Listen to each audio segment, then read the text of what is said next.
Hi hello ನಮಸ್ಕಾರ.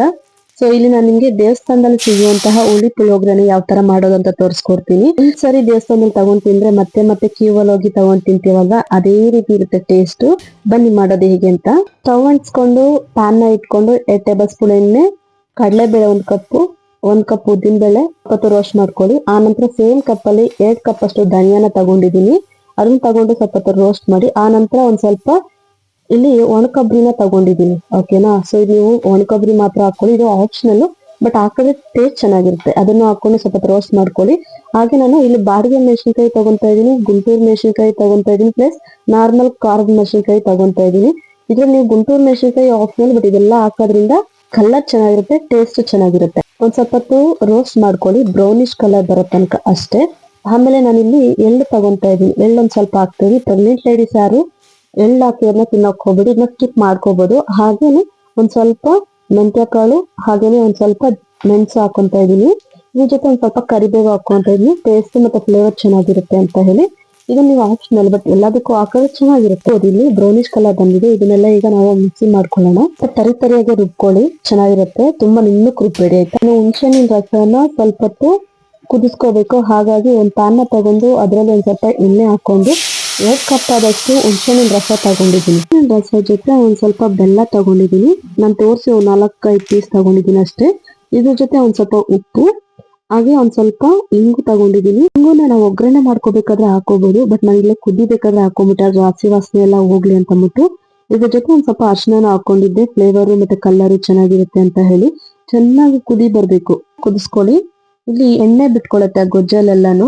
ಎಣ್ಣೆ ಬಿಟ್ಕೊಳ್ಳೋ ತನಕ ಚೆನ್ನಾಗಿ ಕುದಿಸ್ಕೊಂಡು, ನಾನು ಆಗ್ಲೇ ಏನ್ ಪೌಡರ್ ಮಾಡಿಟ್ಕೊಂಡಿದ್ದೆ ಆ ಮಿಶ್ರಣನ ಇಲ್ಲಿ ಸೇರ್ಸ್ಕೊಂತ ಇದೀನಿ. ಸ್ವಲ್ಪ ಹಾಕೊಳ್ತಾ ಇದೀನಿ, ನನ್ ಗೊಜ್ಜು ಎಷ್ಟು ಬೇಕೋ ಅಷ್ಟು ಅಂತ ಅಂದ್ಬಿಟ್ಟು. ಅದನ್ನ ಹಾಕೊಂಡು ಚೆನ್ನಾಗಿ ಕಲ್ಸ್ಕೋಬೇಕು. ಇದನ್ನ ನೋಡ್ಕೊಂಡು ನಾವು ಬೇಕಾದ್ರೂ ನಿಮ್ಗೆ ಉಪ್ಪು ಖಾರ ಹುಳಿ ಎಲ್ಲಾನು ಒಂದ್ ಸ್ವಲ್ಪ ಟೇಸ್ಟ್ ಮಾಡಿದಾಗ ಗೊತ್ತಾಗುತ್ತೆ. ಎಲ್ಲಾನು ಉಪ್ಪು ಖಾರ ಎಲ್ಲ ಕರೆಕ್ಟ್ ಆಗಿ ಇದ್ದಿರುತ್ತೆ. ಜಸ್ಟ್ ಈ ಗೊಜ್ಜನ್ನ ಎತ್ತಿ ಈಗ ನಾವು ಒಗ್ಗರಣೆ ಏನ್ ಮಾಡ್ಕೊಂತೀವಿ ಅದಕ್ಕೆ ಕಲ್ಸ್ಕೊಂಡ್ರೆ ನಡೆಯುತ್ತೆ. ಇಲ್ಲಿ ಒಗ್ಗರಣೆಗೆ ಬಂದ್ಬಿಟ್ಟು ನಾನು ಸ್ವಲ್ಪ ಕ್ವಾಂಟಿಟಿ ಜಾಸ್ತಿನಲ್ಲೇ ಮಾಡ್ತಾ ಇದೀನಿ. ಒಂದು 6-7 ಜನಕ್ಕೆ ಆಗೋಷ್ಟು ಜಾಸ್ತಿ ತಗೊಂಡು ಅದರಲ್ಲಿ ಸ್ವಲ್ಪ ಸಾಸಿವೆ, ಕಡಲೆ ಬೀಜ 1-2 ಕಪ್ ಹಾಕೋಬೇಕಾಗುತ್ತೆ. ಫಸ್ಟ್ ಕಡಲೆಬೇಳೆ ಹಾಕ್ಬಿಡಿ, ಕಡಲೆ ಬೀಜ ಹಾಕಿ ಆ ನಂತರ ಕಡಲೆ ಬೇಳೆನ ಹಾಕಿ ಅವಾಗ ಕರೆಕ್ಟ್ ಆಗಿ ಉರಿಯುತ್ತೆ. ಓಕೆನಾ. ಬ್ರೌನಿಶ್ ಕಲರ್ ಬರುತ್ತೆ, ತಿನ್ನೋದಕ್ಕೂ ಚೆನ್ನಾಗಿರುತ್ತೆ. ಒಂದ್ ಸ್ವಲ್ಪ ಜಾಸ್ತಿನೇ ಹಾಕೊಂತ ಇದೀನಿ. ಉರಿಬೇಕಾದ್ರೂ ಹಾಕಿದ್ದೆ ಪೌಡರ್ ಜೊತೆಗೆ. ಟೇಸ್ಟ್ ಚೆನ್ನಾಗಿರುತ್ತೆ, ಘಮ ಘಮ ಫ್ಲೇವರ್ ಚೆನ್ನಾಗಿರುತ್ತೆ. ಕೂದ್ಲಿಗಾಗಿರ್ಬೋದು, ಬಾಡಿಗಾಗಿರ್ಬೋದು ತುಂಬಾನೇ ಒಳ್ಳೇದು. ಇದ್ರ ಜೊತೆ ನಾನೊಂದ್ ಸ್ವಲ್ಪ ಮೆಣಸಿನ್ಕಾಯಿ ಹಾಕ್ತಾ ಇದೀನಿ, ಒಣಮೆಣಸಿನ್ಕಾಯಿ. ಇದ್ರ ಜೊತೆ ನೀವು ಸ್ವಲ್ಪ ಜನ ಹಸಿ ಮೆಣಸಿನ್ಕಾಯಿ ಹಾಕ್ತಾರೆ, ಅದು ಆಪ್ಷನಲ್, ನಿಮ್ ಇಷ್ಟ. ನಾನು ಇಂಗುನ ಗೊಜ್ಜು ಮಾಡ್ಬೇಕಾದ್ರೂ ಹಾಕಿದ್ದೆ. ಓಕೆನಾ. ಟೇಸ್ಟ್ ಚೆನ್ನಾಗಿರುತ್ತೆ, ಎಸ್ಪೆಷಲಿ ಪುಳಿಯೋಗರೆಗಂತೂ ಇಂಗು ಹಾಕಿದ್ರೇನೆ ಟೇಸ್ಟ್.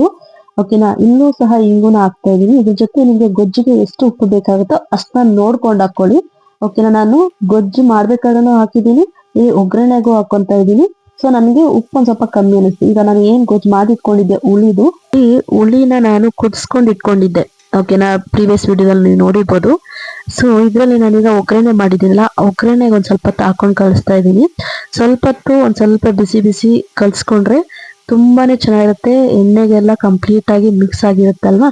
ಆಮೇಲೆ ನಾವು ರೈಸ್ ಹಾಕಿ ಕಲ್ಸ್ಬೇಕಾದ್ರೆ ತುಂಬಾ ಚೆನ್ನಾಗಿರುತ್ತೆ. ಒಂದ್ ಸ್ವಲ್ಪ ಹೊತ್ತು, 2-3 ನಿಮಿಷ ಅಷ್ಟೇ. ಈಗ ನಾನು ಸ್ವಲ್ಪ ಗೊಜ್ಜು ಆಯ್ತು, ಅದನ್ನ ತೆಗೆದು ಸೈಡ್ಗೆ ಎತ್ತಿಟ್ಕೊಂಡಿದೀನಿ. ಎಳ್ಳನ್ನ ಯೂಸ್ ಮಾಡಿದೀನಿ. ಯಾರೆಲ್ಲ ಪ್ರೆಗ್ನೆಂಟ್ ಲೇಡೀಸ್ ಇರ್ತಾರೆ ಅವರು ಎಳ್ಳನ್ನ ಯೂಸ್ ಮಾಡ್ಬೇಡಿ. ಓಕೆನಾ. ಎಳ್ಳಿಲ್ದೇನೆ ಸಹ ಮಾಡ್ಕೋಬಹುದು, ಎಳ್ಳು ಹಾಕಿದ್ರೆ ಟೇಸ್ಟ್ ಇರುತ್ತೆ ಅಂತ ಅಷ್ಟೇ. ಈಗ ನೀವು ನೋಡ್ಬೋದು, ಒಗ್ಗರಣೆ ಮಾಡ್ಕೊಂಡಿರುವಂತಹ ಗೊಜ್ಜಿಗೆ ನಾನು ಬಿಸಿ ಬಿಸಿ ಅನ್ನ ಹಾಕಿ ಕಲಿಸ್ತಾ ಇದ್ದೀನಿ. ನೀವು ನೋಡ್ಬೋದು, ಕಲಿಸ್ತಾ ಇರ್ಬೇಕಾದ್ರೆ ಕಲರು, ಆ ಸ್ಟ್ರಕ್ಚರು ನೀವು ನೋಡ್ತಾ ಇದ್ರೆ ತಿನ್ಬೇಕು ಅನಿಸ್ತಾ ಇದೆ, ಹೌದಲ್ವಾ. ಇನ್ಯಾಕೆ ಲೇಟ್ ಮಾಡ್ತೀರಾ, ನೀವು ಇದೇ ರೀತಿ ಮನೇಲಿ ಟ್ರೈ ಮಾಡಿ, ಮಾಡ್ಕೊಳ್ಳಿ, ತಿನ್ಕೊಳ್ಳಿ. ಹೇಗಿತ್ತು ಏನು ಅಂತ ಕಮೆಂಟ್ ಮುಖಾಂತರ ತಿಳಿಸ್ಕೊಡಿ. ನಾನು ನಿಮ್ ಕಮೆಂಟ್ಸ್ಗೆ ನೋಡ್ತೀನಿ, ರಿಪ್ಲೈನು ಕೊಡ್ತೀನಿ. ಇದೇ ರೀತಿ ಮಾಡ್ಕೊಳ್ಳಿ. ತುಂಬಾ ಸಿಂಪಲ್, ತುಂಬಾ ಕಾಂಪ್ಲಿಕೇಶನ್ ಎಲ್ಲ ಏನಿಲ್ಲ. ಮಾಡ್ಕೊಳ್ಳಿ, ತಿನ್ಕೊಳ್ಳಿ, ಮಜಾ ಮಾಡಿ. ಹಾಗೆ ಲೈಕ್ ಮಾಡಿ, ಶೇರ್ ಮಾಡಿ, ಕಮೆಂಟ್ ಮಾಡಿ. ಥ್ಯಾಂಕ್ ಯು, ಬಾಯ್ ಬಾಯ್. ನೋಡ್ಬೋದು, ಈಗ ನಾನು ಪ್ಲೇಟ್ಗೆ ಸರ್ವ್ ಮಾಡ್ಕೊಂತ ಇದ್ದೀನಿ. ಎಷ್ಟು ಚೆನ್ನಾಗಿದೆ ಅಂದ್ರೆ, ನಾವು ಸೇಮ್ ಔಟ್ಸೈಡ್ ದೇವಸ್ಥಾನದಲ್ಲಿ ಹೇಗೆ ಸೇಮ್ ಅದೇ ತರ ಟೇಸ್ಟ್ ಇದೆ. ನಾನು ತಿನ್ಬಿಟ್ಟು ಟೇಸ್ಟ್ ಮಾಡ್ಬಿಟ್ಟು ನಾನು ನಿಮ್ಗೆ ಹೇಳ್ತಾ ಇದ್ದೀನಿ. ಓಕೆನಾ. ತುಂಬಾ ಸಿಂಪಲ್ ಇರುತ್ತೆ, ದಯವಿಟ್ಟು ಟ್ರೈ ಮಾಡಿ. ಸಬ್ಸ್ಕ್ರೈಬ್ ಮಾಡ್ಕೊಳ್ಳಿ ಯಾರೆಲ್ಲ ನೋಡ್ತಿದ್ದೀರಾ. Thank you.